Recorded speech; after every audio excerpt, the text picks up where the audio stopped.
So today's topic will be on innate immunity in periodontal diseases.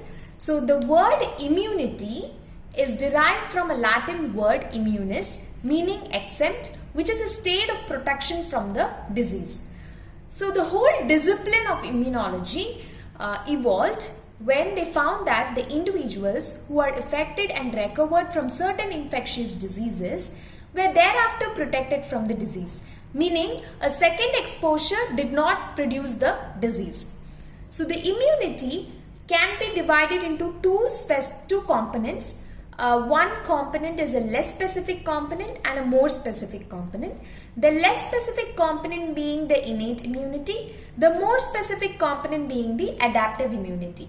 The innate immunity is considered to be the first line of defense against any infection, and they get activated minutes or hours after an infection. Whereas an adaptive immunity takes around 7 to 10 days for the activation, and it needs an innate immune response for it to activate this adaptive immunity.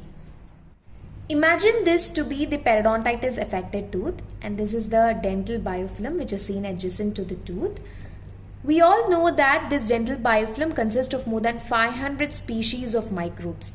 So if our host needs to defend this, we need to first recognize these microbes. Yes, for that our host cells have certain receptors called as pattern recognition receptors, that is PRRs, which will recognize these microbes.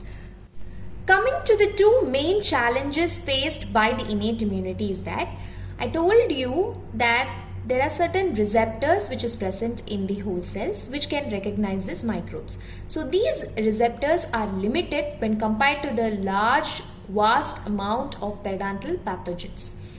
And also these microbes have a tendency to mutate and escape the host defense.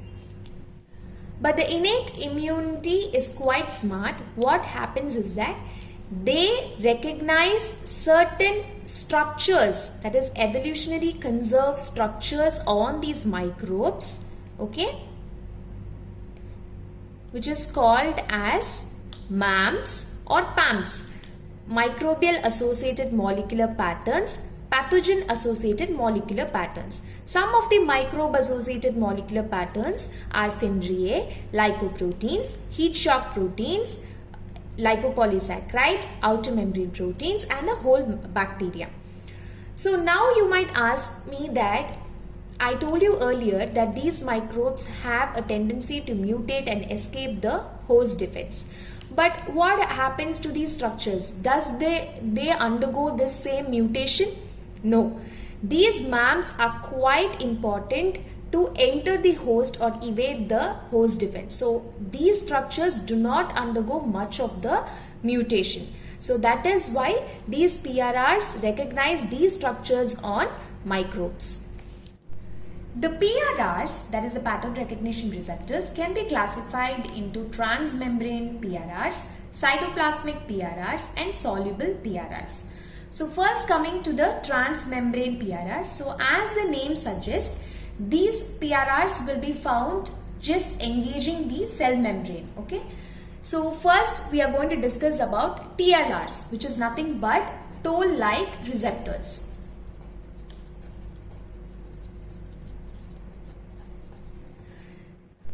The TLRs can be found on the cell membrane and endosomal membrane. The TLRs 1, 2, 4, 5, 6, 10 can be found on the cell membrane, and TLR 3, 7, 8, 9 is found on the endosomal membrane. Coming to the structure of the TLRs, it contains a leucine-rich repeat domain, a transmembrane helix, and a TIR domain. The TLRs which is found in the cell membrane can recognize PAMs, which is made up of lipids and proteins, and the TLRs, that is 3, 7, 8, 9, which is found on the endosomal membrane, can recognize PAMs, which is made up of nucleic acids. And we have around 1 to 10 TLRs which is found in humans. Here we are going to discuss about certain TLRs in detail, TLR 2, 4 and 9. The cells which express these TLRs the TLR2 will be expressed by the monocytes, neutrophils, epithelial cells, fibroblast, T and B lymphocytes and the macrophages. So the same repeats for TLR4. It will be found on the monocytes, neutrophils, fibroblast, epithelial cells, T and B lymphocytes and the macrophages. TLR9 will be expressed by dendritic cells, epithelial cells and the T and B lymphocytes. Next, we are going to discuss about the soluble PRRs.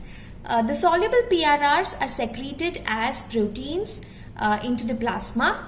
The soluble PRRs will be pentraxins, collectins, ficolins, acute phase pentraxins such as CRP. All these will recognize certain structures on the microbes and they would activate the complement system via the lectin pathway, thereby leading to the opsonization and lysis of the microbes. Opsonization is nothing but this is the microbe. It will be coated by some proteins for easy recognition of our phagocytic cell such as macrophages, which will basically engulf this and destroy it, or it could cause lysis of the microbes. Next, we are going to discuss about the cytoplasmic PRRs. So the first we are going to discuss about node-like receptors. These are cytoplasmic PRRs. First, about the structure of the node-like receptor. It will contain a C-terminal which consists of leucine-rich repeat domain and an N-terminal of CARD domain, which is caspase activating recruitment domain. So this node-like receptors will basically recognize the peptidoglycan layer of the gram-positive and gram-negative bacteria. So this is the blue, which is in blue is the peptidoglycan. Okay. This is a gram-positive cell wall structure and the gram-negative cell wall structure. The node-like receptors will basically recognize this peptidoglycan of the gram-positive and gram-negative bacteria. The types of node-like receptors, that is node 1 and node 2. So the node 1 receptor would recognize the mesodiaminopimelic acid fragments which is present on the peptidoglycan layer of the most gram-negative and some gram-positive bacteria. Whereas the node 2 receptors will recognize the muramyl dipeptide which is present in the peptidoglycan layer of both gram-positive and gram-negative bacteria. Another cytoplasmic PRR is the retinoic acid inducible gene 1-like receptor, and this will recognize the viral RNAs. The PRRs not only plays an important role in the innate immune response, they also bind with the endogenous molecules which is released from the damaged tissue and play a role in inflammation and adaptive immune response. Thank you.